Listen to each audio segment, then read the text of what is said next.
اللہ تعالیٰ نے ایک مومن کو عابد بننے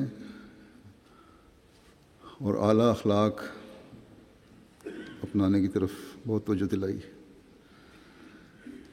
کیونکہ ان کے بغیر ایک ایمان کا دعویٰ کرنے والا مومن نہیں کہلا سکتا۔ جہاں مومن کی یہ نشانی ہے کہ وہ عبادت کرنے والا ہو، وہاں یہ بھی ضروری ہے کہ وہ لغو باتوں سے اعراض کرنے والا ہو۔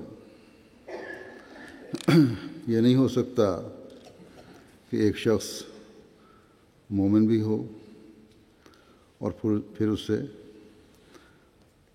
بد اخلاقیاں بھی سرزد ہو رہی ہوں۔ عموماً بد اخلاق انسان اس وقت ہوتا ہے جب اس میں تکبر ہو۔ اسی لیے رحمان خدا کے بندوں کے بارے میں اللہ تعالیٰ فرماتا ہے کہ وہ یمشون علی الارض ہونا، یعنی زمین پر وہ نہایت عاجزی سے چلنے والے ہیں۔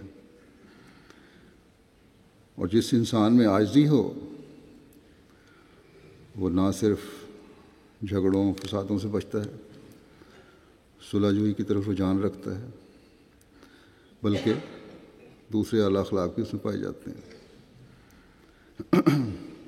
اور جب اعلیٰ اخلاق کے ساتھ اللہ تعالیٰ کی رضا بھی پیش نظر ہو اور اس کی رضا کے حصول کے لیے اعلیٰ اخلاق کے ساتھ وہ خدا تعالیٰ کی عبادت کا حق ادا کرنے کی بھی کوشش کر رہا ہو، تو پھر ہی یہ کیفیت جو ہے وہ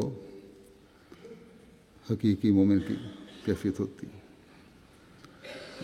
گویا حقیقی مومن عابد اور عاجز ہوتا ہے۔